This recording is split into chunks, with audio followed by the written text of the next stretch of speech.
Chegamos assim aos capítulos de João 2, 3 e 4. Já enfatizamos que, ao contrário dos outros evangelistas, João não tem nenhuma informação biográfica sobre Jesus menino, a infância. Ele já começa com o batismo de Jesus. E, contrariamente aos outros, depois do batismo, todos vão falar na tentação de Cristo, e ele vai levar Jesus a chamar os primeiros discípulos, que posteriormente ele vai separar e chamar de apóstolos. Enquanto está a essa procura dos primeiros discípulos, nós pegamos aqui no Evangelho de João a escolha de algumas pessoas, alguns discípulos particulares, digamos assim, como Jesus e Nicodemos, Jesus e Lázaro, Jesus e a Samaritana, o que o autor Frederico Dattler diz que isso é característico do Evangelho de Jesus, os diálogos, que às vezes são longos. Jesus e a Samaritana é um diálogo muito longo, e a única vez em que ele diz a alguém: eu sou o Messias. Só no julgamento dele, lá no final, na paixão, é que ele diz isso ao sumo sacerdote. Mas aqui, logo em João 3, 22 e 4 a 42, ele faz essa afirmação. Para a época escandalosa, porque, primeiro, para uma mulher, as mulheres não gozavam de status social nenhum, eram consideradas crianças a vida inteira. Quando, no Templo de Jerusalém, o espaço era separado em 3 pátios: pátio dos sacerdotes, pátio dos homens e pátio das crianças, e era no pátio das crianças que ficavam as mulheres. Quer dizer, assim que a criança completava 12 anos, ia para o pátio dos homens, que fazia Bar Mitzvah, que é aquela festa que Jesus foi fazer em Jerusalém, e a mulher ficava a vida toda. Então, ela nunca via os sacerdotes fazer um sacrifício, os mistérios da religião já vista, ela não via. Agora,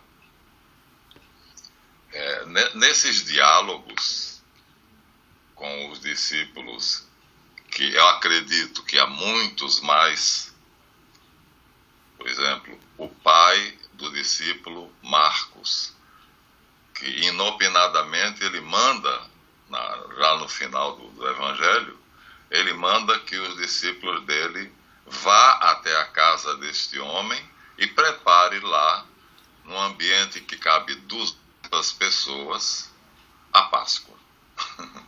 Levando em conta que a Páscoa era feita com carneiro assado, pães sem fermento e um molho de ervas especiais. Então, um lugar que a Bíblia descreve que tinha cerca de 200 pessoas, então esse homem tinha cacife, né? Era uma pessoa muito abastada. E ele manda os discípulos irem e dizerem a ele: o mestre mandou dizer que você preparasse a Páscoa dele, que ele vai fazer aqui. Quer dizer, isso supõe, obviamente, né, um discipulado. Então há muitas coisas que não foram escritas. E os mistérios.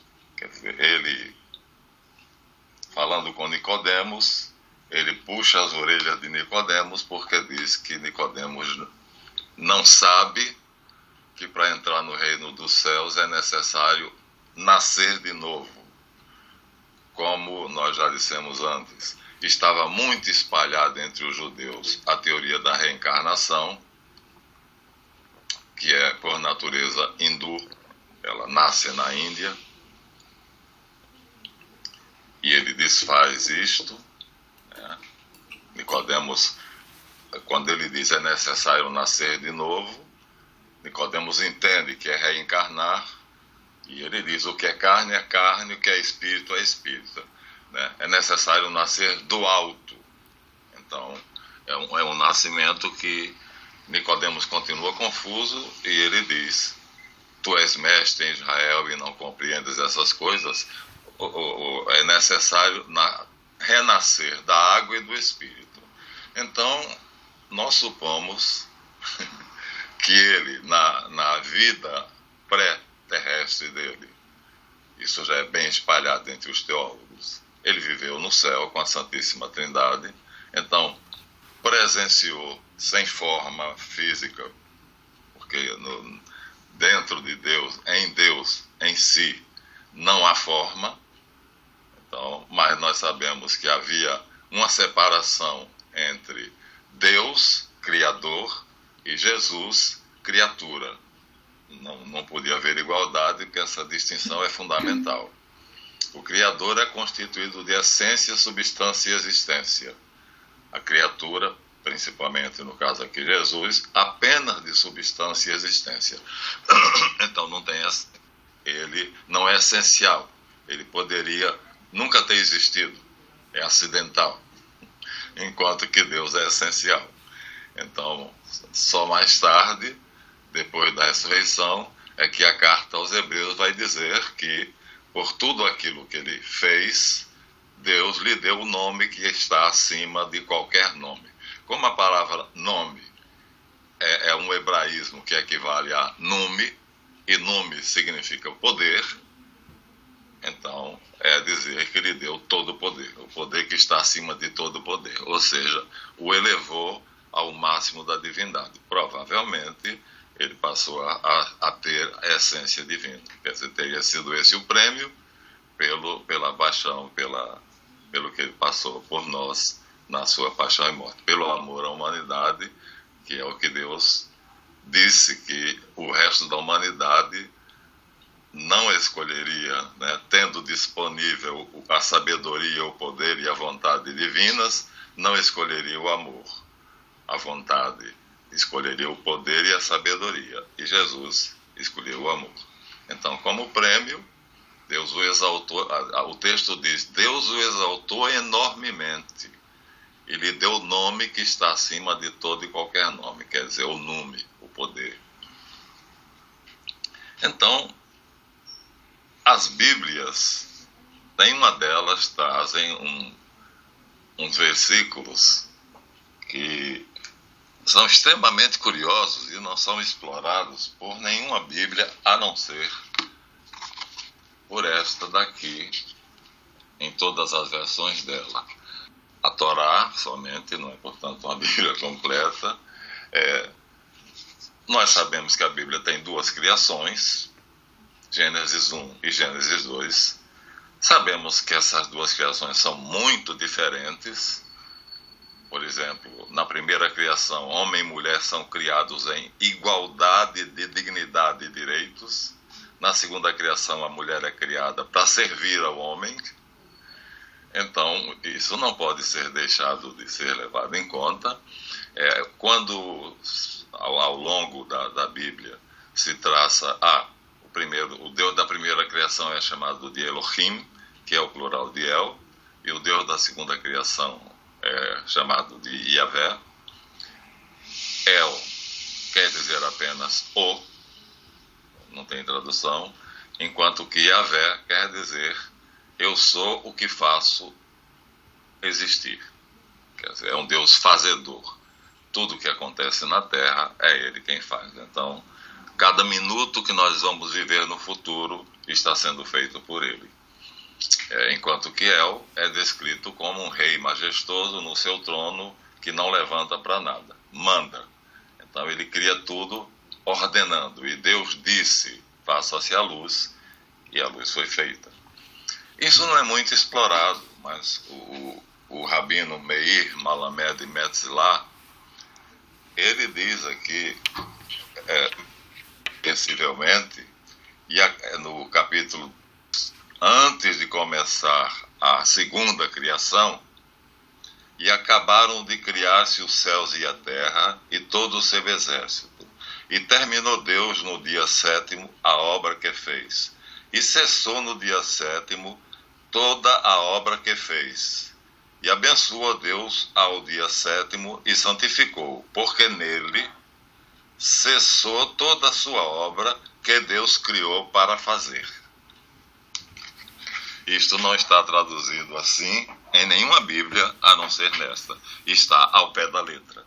A todas as Bíblias surgiram que Deus fizera, que Deus pensara e fizera. Então, mas traduzido ao pé da letra, dá claramente a noção de que há algum ser, há uma obra tão poderosa que Elohim, ao terminar a primeira criação, a sua própria criação, ele fez um ser poderosíssimo que ele criou com a intenção de esse ser fazer algo, que seria o que vem a seguir a segunda criação, tão diferente da primeira. Na primeira, o homem e a mulher são feitos no 6º dia. Na segunda, no primeiro dia. Né?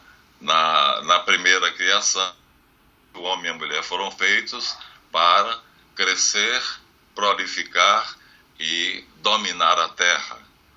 Né? Na segunda, o homem foi feito para lavrar o solo.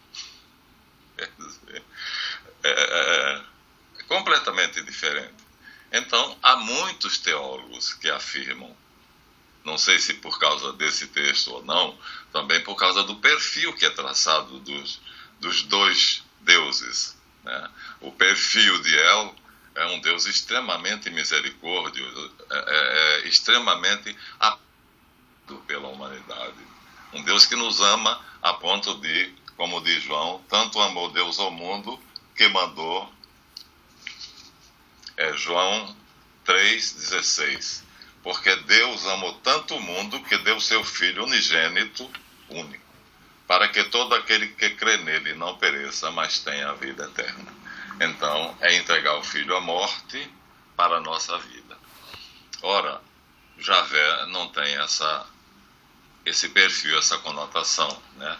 Javé é um Deus tão sanguinário como Quemosh, Moloque, Baal e quaisquer outros deuses. Os sacrifícios a Javé feitos no Antigo Testamento não se diferenciam em nada do sacrifício feito a esses deuses, a não ser que eram feitos a Javé.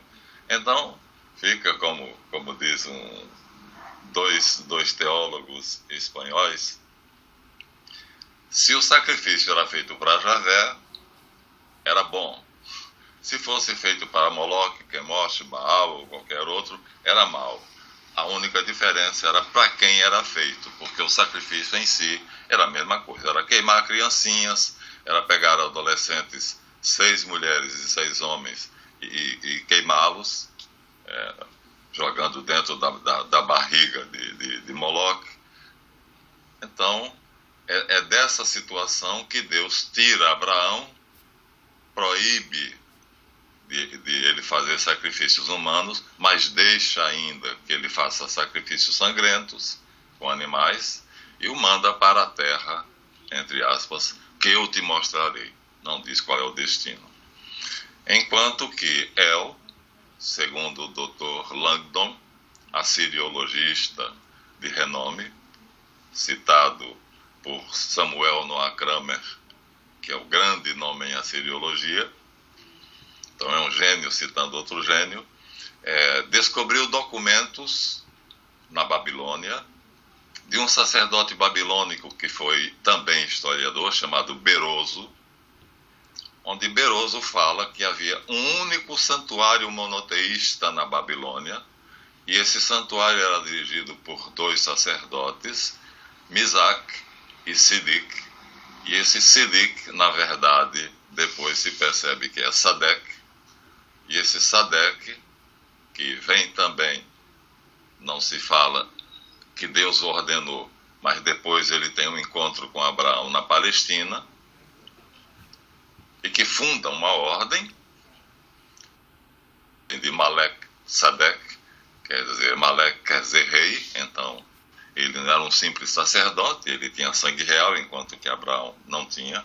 Então é sobre todos os aspectos, como enfatiza o padre Federico D'Atras no livro A Carta aos Hebreus, é sobre todos os aspectos superior a Abraão, E nesse encontro com Abraão, ele abençoa Abraão, celebra o culto que Deus tinha dado a ele, que era, não supunha sacrifício sangrento, era uma oblação de pão e vinho, e é essa que Jesus Cristo vai usar para daí extrair a missa.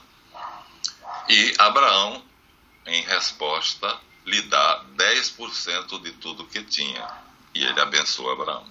Então, a carta aos Hebreus diz, primeiro, quem abençoa é superior a quem é abençoado. Segundo, quem dá o dízimo, quem paga ao sacerdote pelo serviço sacerdotal que recebeu, é inferior àquele que recebeu o dízimo. Então, todos os levíticos, todos os judeus, todo o povo que estava ainda no sangue de Abraão, nos rins, como diz, né, na pessoa de Abraão, prestou homenagem a Melquisedeque, que é o nome que ele aparece na Bíblia, mas é Malek Sadek. E essa ordem de Malek Sadek, no Salmo 110, Davi diz que disse oráculo de Yahvé a Adonai. Quer dizer, Yahvé falando com Adonai, que é Jesus ainda no céu. Tu serás sacerdote para sempre, segundo a ordem de Malek Sadek. Então, no ano 1000, quer dizer, 1000 anos depois que Abraão chegou na Palestina, e 1000 anos antes de Cristo, o profeta Davi, inspirado pelo Espírito Santo, já supõe a ordem de Malek Sadek, e que Jesus seria sacerdote segundo esta ordem. E Dattler diz, sacerdote feito pela mão do homem, porque foi o batismo dele no Jordão, na verdade, é a consagração dele como sacerdote. Por isso que João cedeu quando ele explicou que era isso, que não era para lavar os pecados dele como o batismo das outras pessoas. E era uma ordem nobre, ele mesmo diz, superior à ordem dos levitas, a ordem de Abraão, que tinha sido previsto 1000 anos antes e que faz com que João seja considerado o maior homem nascido de mulher. Quer dizer, entre os nascidos de mulher não há nenhum outro maior do que João. Por quê? Porque só sendo sacerdote Jesus poderia se oferecer na cruz sacerdotalmente, né?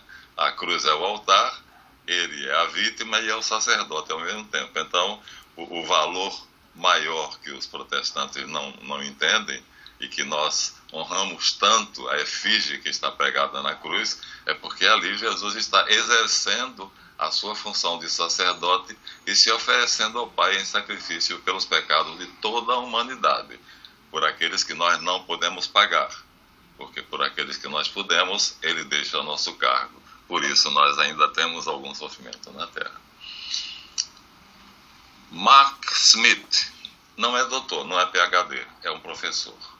Mas fez um trabalho de pesquisa de campo de 25 anos e encontrou a origem do nome Yahvé entre os semitas do deserto, ou seja, os sheiks que moravam em tendas. Como Abraão, saindo de Ur da Caldeia, foi para a Palestina morar em tendas, porque ele não se podia estabelecer, um estrangeiro não se podia estabelecer noutra terra. Eles tinham aversão a estrangeiro. Então, o máximo que ele podia era ficar um tempo aqui, enquanto a população dali permitia, os chefes.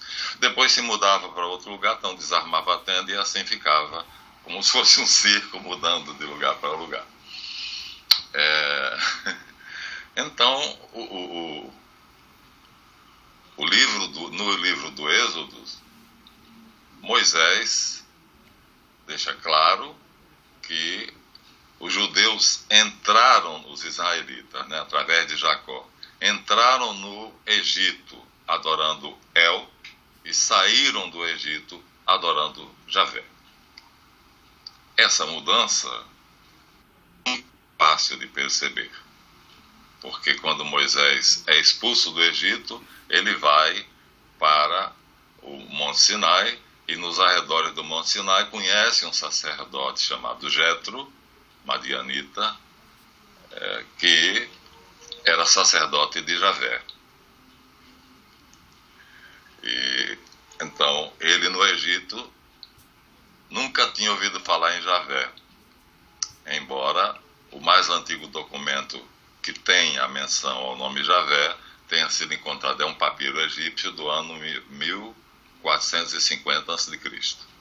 É mais ou menos um pouco antes de Moisés, 150 anos antes de Moisés. Logo, Moisés, que nem conhecia El, nem conhecia Javé, conhecia os deuses egípcios, ele vai para Madiã e entre os sheiks do deserto, um deles determinado, que era Jetro, ele é acolhido e ali ele recebe toda a doutrina sobre Javé. Ele não sabia nada sobre Javé. E antes disso nós temos Abraão, Isaac e Jacó, os juízes, né, que adoravam El. Nós temos assim pistas muito claras. Primeiro, o nome, El Shaddai, né? E El Shaddai, que traduz em Deus, apresentou-se a Abraão dizendo: "Sê reto diante de mim". Então, o nome de Deus é El Shaddai. Depois, Moisés, no livro do Êxodo, diz que quando Javé falou com Moisés, disse: "Eu não me revelei aos seus pais, Abraão, Isaac e Jacó, com o nome de Javé, mas me dei a conhecer como El Shaddai". Quando Jacó toma o caminho de Labão para a terra de lá, enganou Esaú, fez aquela atrapalhada toda para ser o primogênito, para herdar a primogenitura, o caminho são de vários dias. E numa dessas noites ele sonha com a escada que até o céu e vê um homem. Isso é um problema sério para os teólogos exegetas, porque esse homem diz: "Eu sou Javé". Ora, Moisés vai dizer no livro do Êxodo que eu nunca me revelei como Javé a Abraão, nem a Isaac, nem a Jacó. Então essa frase não pode ter sido dita. E eles consideram, David Rosenberg e Harold Bloom, consideram que essa passagem é um adendo. Mas, de qualquer maneira, nesse adendo, que a gente não pode desprezar, o patriarca Jacó fica impressionado com aquela visão e diz: "Deus está aqui". E faz um pacto com esse homem, dizendo que se você me der pão para comer, roupa, abrigo e proteção durante o meu tempo fora da casa do meu pai, eu deixarei o Deus que eu sirvo e passarei a servir você. Quer dizer, então, segundo esse trecho, Jacó teria deixado de servir El Shaddai para servir Javé. Só que, quando acaba, que ele percebe que aquele lugar é sagrado, ele faz um altar com pedras brutas, pedras não lavradas, que eram consideradas apropriadas para isso, derrama óleo e batiza o lugar com o nome de Betel, que traduzido quer dizer casa de El. Então, é uma mistura muito grande, porque na sequência também continuamos vendo que Jacó adorava era El. Mas o sacerdote que fez isso aí, que foi um acréscimo, claro, feito por um sacerdote, ele queria dizer alguma coisa. Ele queria esclarecer alguma coisa, por isso ele fez essa glosa. Isso não está aí gratuitamente. Agora, não dá sequência à narrativa, quebra a sequência da narrativa, mas já apresenta a questão dos dois deuses, né? Um Deus que tem onipotente, onisciente, onividente, né? E um Deus fazedor, que precisa que os anjos digam a ele que lá na terra, lá embaixo, os homens estão fazendo uma torre para vir até o céu, para chegar até o teu trono. E ele desce para ver. Quer dizer, são assim absurdamente diferentes, né? E Jesus Cristo, em algumas passagens da Bíblia, depois a carta aos Hebreus vai dizer que Jesus instituiu um novo culto, um novo sacerdócio, um novo sacrifício. Em vez, portanto, do sacrifício sangrentos, a oblação de pão e vinho. Em vez do sacrifício do sacerdócio da Levi, que era exclusiva de Levi, qualquer um pode ser sacerdote, porque basta ser consagrado à ordem de Melquisedeque. E um novo culto, um novo mandamento, porque ele, de todos os 613 mandamentos e preceitos que Javé havia dado a Moisés, ele destaca apenas 2, e depois desses 2, ele destaca um, ele se firma num: eis que eu vos dou um novo mandamento, que vos ameis uns aos outros, como eu vos tenho amado. Então, o primeiro ele diz, né, que os mandamentos que ele traz para os seus discípulos é amar a Deus sobre todas as coisas. Moisés já tinha falado, e ele tira do livro do Levítico, e amar ao próximo como a ti mesmo. Então, ele apresenta os dois, mas ele diz que esses mandamentos são iguais. Se você conseguir amar a Deus sobre todas as coisas, amarás ao teu próximo como a ti mesmo. Se amar o ser humano como você ama a si mesmo, estará amando a Deus sobre todas as coisas, porque isso é uma graça especial do Espírito Santo, porque, como dizia a Elisinha, na psicóloga, numa reunião de professores, da qual eu não esqueço, que ela defendia a tese de que nós gostamos, amamos os nossos amigos, não pelo que eles são, mas apesar do que eles são, tal é a quantidade de defeitos que os nossos amigos têm, mas nós os amamos mesmo assim. E eu defendi o contrário: não, amo meus amigos pelo que eles são. E depois eu percebi que ela tem razão. Na verdade, né, nós desculpamos tudo aos nossos amigos, né? Aos nossos inimigos nós olhamos com lente de aumento. Aos nossos amigos, ou como diz o preceito popular, para os amigos tudo, para o inimigo a lei. Então, e Jesus, ao longo da Bíblia, ele vai fazendo essa desconstrução da revelação do Sinai.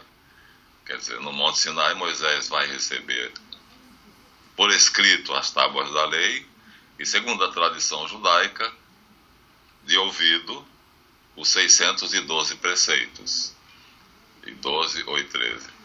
E mais tarde ele vai desconstruir isto. Quer dizer, o mandamento central de Moisés era olho por olho, dente por dente, ferida por ferida.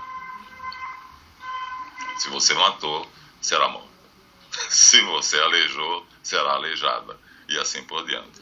E ele vai dizer: perdoai os vossos inimigos, orai pelos que vos odeiam, fazei o bem aos que vos querem mal.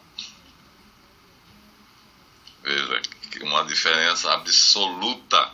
Não estamos diante do mesmo poder. A exigência agora é outra. Ouvistes que foi dito aos antigos. Quer dizer, Moisés disse, autorizado por Javé: amarás os teus amigos e odiarás os teus inimigos. Eu, porém, vos digo, orai pelos que vos perseguem, e tudo isso, né? O que fez o rabino dizer que a religião cristã fazia uma exigência que nenhum homem poderia cumprir, porque amar o amigo é fácil, mas amar os inimigos, fazer o bem aos que me detestam, aos que eu sei que fazem o mal contra mim. Então, fica muito evidente, eu acho que a passagem traduzida ao pé da letra pelo rabino Meir Metzilah Malamed, que é a única Bíblia em hebraico-português que eu encontrei a tradução literal daquela passagem, então fica fora de dúvida de que há um Deus Todo-Poderoso que no princípio existia e que Jesus Cristo afirma que era uma tríade, o Pai, o Filho e o Espírito Santo. Esse Deus Todo-Poderoso cria Jesus Cristo dentro dessa trindade antes da criação do mundo, portanto, quando só existia Deus, e alia, de alguma forma que nós não compreendemos, mas alia Jesus ao Verbo. Portanto, o nome Filho passa a se aplicar também a Jesus, porque o Filho é, na verdade, o Verbo. São Tomás explicando, tentando fazer com que a gente conseguisse entender o que Santo Agostinho tanto tentou entender a Trindade. Ele diz: se a Bíblia diz que Deus fez o homem à sua imagem e semelhança, se Deus não é forma, a gente pode destacar as faculdades humanas superiores e atribuir ao Pai a memória, ao Filho a inteligência. O Antigo Testamento mesmo diz que o Filho é a sabedoria do Pai, e ao Espírito Santo o amor. Então, casa certinho, porque na memória está tudo, ou seja, o Filho e o Espírito Santo estão na memória, porque a memória contém tudo. Enquanto que a inteligência, ela vai até a memória e vai pensar alguma coisa que ela quer, ela tem acesso. Jesus diz que tudo do Pai pertence ao Filho igualmente, ou seja, ele pode ir nessa memória e pensar o que ele quiser, seja em poder, seja em conhecimento. E que o Espírito Santo procede do Pai e do Filho. Isso foi que fez com que a igreja grega se separasse da latina, porque ela achava que o Espírito Santo procede do Pai. E num concílio da igreja latina, romana, afirmou-se solenemente como dogma de fé que o Espírito Santo procede do Pai e do Filho, que é o amor do Pai pelo Filho e do Filho pelo Pai. Portanto, não é só de um.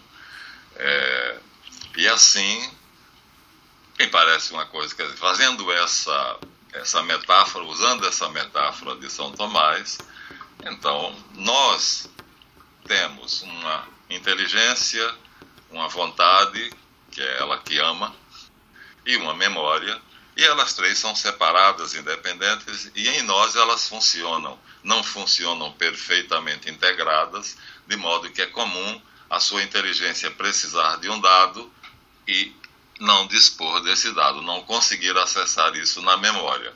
Em Deus isso não existe. Toda vez que o Verbo precisa acessar a memória, ele tem a memória toda à disposição. Então, há essa diferença devido provavelmente ao pecado original, à queda, mas é uma boa, eu acho que não existe uma comparação melhor, né? Por isso que São Tomás foi considerado doutor universal da igreja e a fé perene, ou seja, os papas declararam que aquilo que está na Suma Teológica de São Tomás de Aquino nunca deixará de ser verdadeiro. Ele atingiu o âmago da fé. Então, quando quer tirar uma dúvida, também é uma coleção de 10 volumes enormes. Estão ali, as minhas costas são amarelas e enormes, são livros grandes, assim como o Sefer Yetzirah, o Sefer Zohar. Então, de alguma forma, então, nós temos, antes da criação do mundo, somente Deus. E Deus é uma família, é uma tríade. O Pai, o Verbo, que é o Filho, e o Espírito Santo. Em determinado momento, essa tríade decide, por livre e espontânea vontade, sem nenhuma necessidade, porque ela tem tudo o que ela precisa, portanto, o que é essencial ela possui, então ela decide criar algo acidental, um outro ser inteligente que possa compartilhar, amá-la. É um certo egoísmo, né? Quer dizer, Deus quer ser amado, não só por si mesmo, mas também por outro ser inteligente, e cria Jesus Cristo. Então, Jesus é a criação suprema do Pai, né? A criação perfeita, o homem perfeito. Tudo isso sem forma. Para nós a dificuldade é essa. Nós estamos habituados ao mundo das formas e em Deus não há forma. Então, até a palavra energia seria apenas uma metáfora, dizer que era energia, mas como fica? Mas são três entes distintos, já que a função do Pai é ser a memória de tudo, a do Filho é ser a sabedoria que está nessa memória, é a do Espírito Santo, a vontade que move tudo, portanto, o amor. Então, as principais ações de Deus começam pelo... É Ele o motor, é Ele quem movimenta, né? A vontade de Deus é Ele. A Igreja define teologicamente a união de Jesus com o Verbo de união hipostática, quer dizer, está abaixo, o Verbo, que é Deus incriado, está acima do homem Jesus, que é criado, que é criatura, mas isso desde o começo. Então, só em determinado momento, depois da paixão e morte, Jesus passa a ter a mesma essência do Verbo, mas mesmo assim não deixa de ter a natureza humana. Quer dizer, o Verbo continua sendo, vamos dizer assim, um hermafrodita, metade Deus e metade homem. Essa união se desfez apenas na cruz, no momento que Jesus recebe todos os pecados. Quando ele está na cruz, em determinada hora, ele recebe todos os pecados que nós não podemos pagar, né? Justamente é essa a função da crucifixão. E aí ele chama Deus, e curiosamente ele chama Deus pelo nome de El. Eli, lama sabachthani. I é meu, é o pronome possessivo meu. Então é meu El, porque me abandonaste. Ele sente quando o Verbo se afasta dele, se desgruda dele, né, e o deixa, e dali para frente tudo que ele passa é como homem, ou seja, a morte. Se o Verbo não o deixasse, ele não morreria, como ia morrer sendo Deus. Então, é um mistério da fé e que João sabe explorar muito bem, né? E aí, para poder chegar a essa conclusão, eu tive que tremer, porque São Paulo diz: servir a Deus com temor e com tremor. Crês, fazes muito bem. O diabo também crê e treme. Então, mas para elaborar essa tese de que Javé é um Deus menor, seria o demiurgo de Platão, quer dizer, um Deus criado pelo Deus maior para fazer um universo de provas onde as criaturas seriam colocadas para merecer o universo criado pelo Deus maior. Ou seja, o Apocalipse seria Jesus Cristo voltando com toda a multidão de anjos na sua glória e trazendo com ele o universo de El,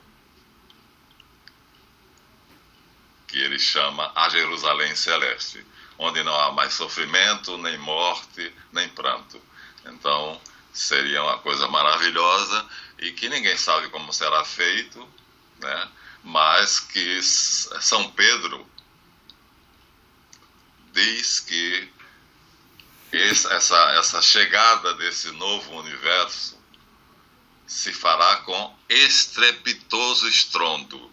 Quer dizer, o choque entre os dois universos será como o choque entre duas galáxias, com estrepitoso estrondo. Ora, estrondo já é algo barulhento, estrepitoso também. Então, vai ser alguma coisa que chamará a atenção de todos. E pede para nós não temermos, e São Paulo mostra os acontecimentos na Terra acontecendo tranquilamente, quer dizer, não não é uma hecatombe, é tremendamente misterioso, porque Jesus Cristo diz que os eleitos, aqueles que forem puros e estiverem sem pecado, serão levados primeiro. Ele está no trono, os anjos e os santos com ele, porque o novo universo vai trazer tudo que está no céu, o céu vem para a terra, Jerusalém Celeste, então ele vai abduzir, ele vai puxar para perto dele todos aqueles que são santos, que são puros, que estão sem pecado. E esses assistirão ao julgamento dos outros. Bom, com esses, ele, vamos dizer assim, usou um pouquinho só de misericórdia.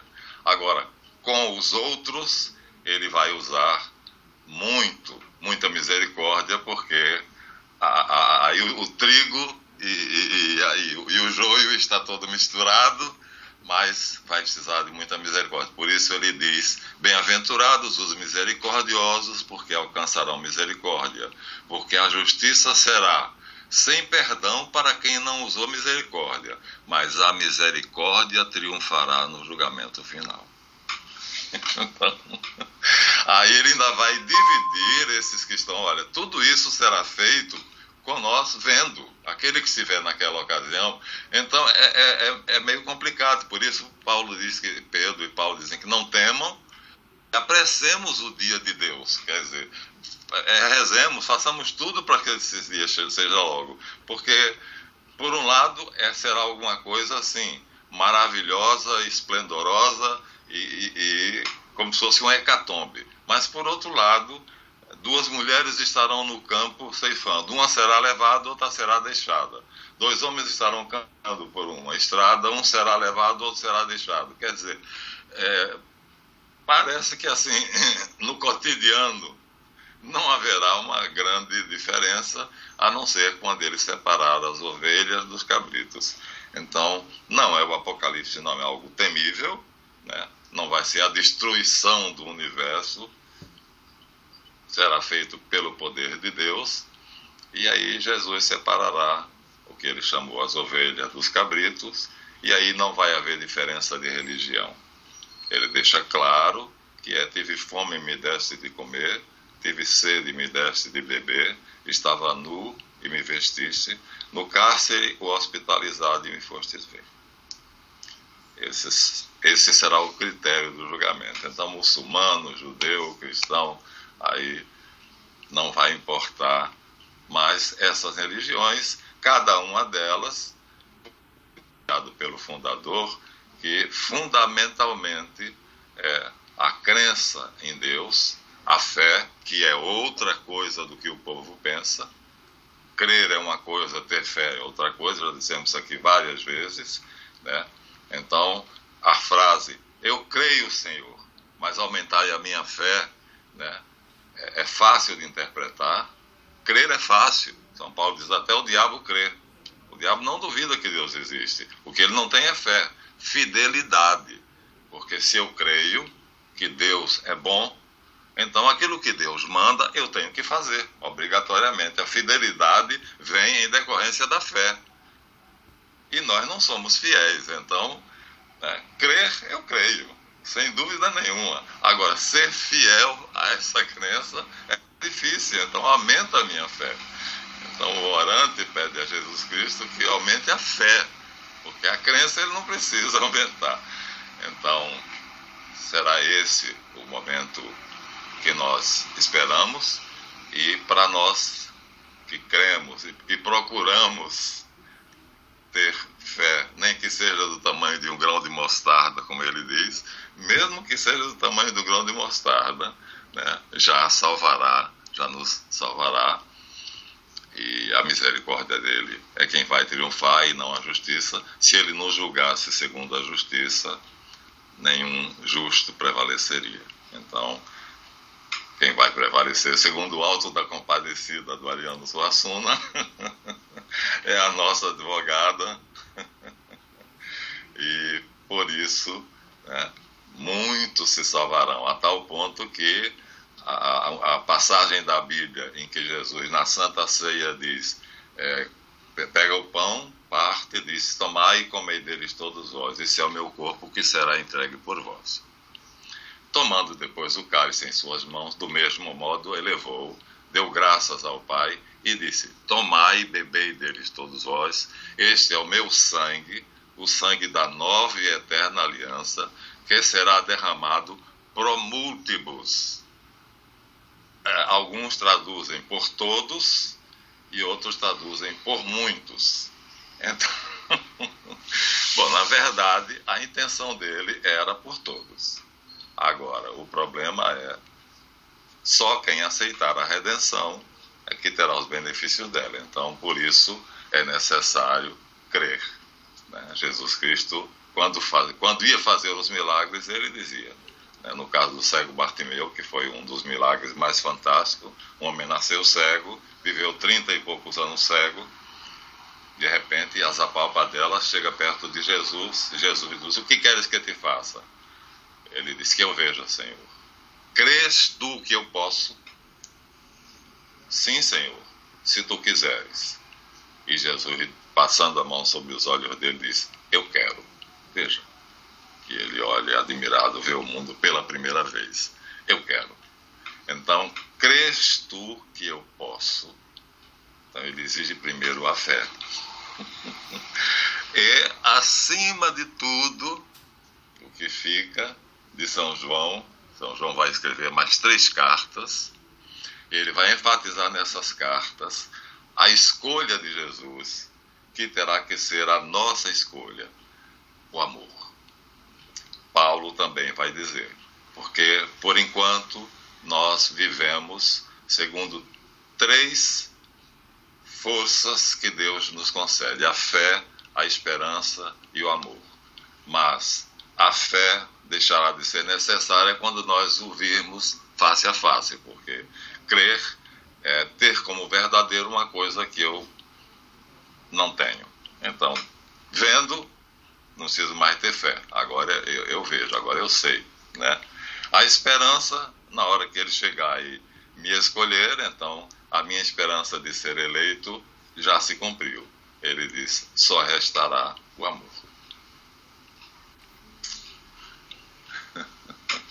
O Renato, uma peça muito bonita, onde ele coloca isso, né? Foi emocionante. E nós sabemos disso. O difícil é praticar, porque a musiquinha Amar como Jesus amou, viver como Jesus viveu, é fácil de ser cantada, mas é muito difícil. Não temos São Paulo, que foi um privilegiado. Ele diz que não faz o bem que quer e faz o mal que não quer, com todo o amor que ele tem a Deus. Depois que recebeu pela primeira vez 38 chicotadas, porque estava pregando o nome de Jesus Cristo, ele se considerou feliz por poder sofrer por Jesus Cristo. Pois é, com tanto amor, ele ainda diz que faz o mal que não quer e não faz o bem que quer. E, colocando a coisa dentro de uma geometria e de uma metafísica, ele diz que não há altura, largura, nem profundidade para medir o amor que Deus tem por aqueles que Ele ama. Quer dizer, é uma maneira de dizer, não temos como medir o amor dele. Infinito seria apenas uma palavra, não temos. Deu o Filho único dele, o único filho que ele tinha, e viu ele sofrer. Existiu uma época, os patripassionistas, uma equipe de teólogos que dizia que Deus Pai estava sofrendo no céu por aquilo que o Filho estava passando na terra, na paixão. Não se sustentou, essa corrente virou apenas histórica, mas é meio difícil a gente imaginar que um pai, vendo o único filho passar por tudo aquilo, né, injustamente, porque ele era justo, né? Então,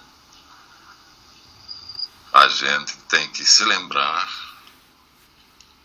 que quando dizemos, como na Canção 9, eu assisto muito Rede Vida, Canção 9, a Rádio Aparecida, e eles, também aqui as pessoas, os grupos, dizem: estamos reunidos em nome do Pai, do Filho e do Espírito Santo. Amém. Significa em nome ou em nome do amor, porque creio em Deus Pai Todo-Poderoso, e nós falamos no credo, e aí o meu vigário aqui, Padre João Luiz, dizia assim: o Todo-Poderoso na igreja de Niceia e Constantinopla, a visão que se tinha ainda de Javé, porque o que o Javé queria ostentar era poder, mas o Deus de Jesus Cristo, esse poder todo cede facilmente ao amor de um homem por ele, como no caso do Dimas, que na hora de morrer diz: Jesus, lembra-te de mim quando vieres no teu reino. E tudo que ele tinha feito, uma vida toda de crimes, Jesus se volta para ele e diz: na verdade vos digo, hoje mesmo estarás comigo no paraíso. Tudo, um único momento de amor. E que Bocage, sabendo disso, naquele poema ditado na agonia, na cama deitado, quase morto, ditando o poema, vendo o crucifixo, diz: muito grande é meu pecado, muito grande é vosso amor e o meu delito. Muito grande é vosso amor e o meu delito. Porém, pode ter fim todo o pecar, mas não o vosso amor, que é infinito. Essa verdade me obriga a confiar que, por mais que eu saiba que pequei, espero em vosso amor de me salvar. Então, e que João defina Deus como sendo amor. Deus é amor. Então, não chegamos ainda, como João diz, desde já somos chamados filhos de Deus. E somos, de fato. Ele diz numa carta. Mas não se manifestou ainda o que seremos. Ou seja, nós ainda não conseguimos chegar ao nível de amor que Jesus amou. Mas tentamos lutar para chegar. Existe uma disciplina na igreja chamada teologia ascética e mística, que tenta fazer com que nós afervoremos esse amor a Deus. Mas é uma graça. Na verdade, não é inteligente, não é um ato da inteligência, né? Deus não se conhece, se sente. Tá bom? Então, está aí, encerrando, né? O Deus de Jesus Cristo não é o Deus de Moisés, definitivamente não é. Bom, muito boa semana, saúde e paz. Um grande beijo para vocês, seus. Amém. Até a próxima. Obrigada.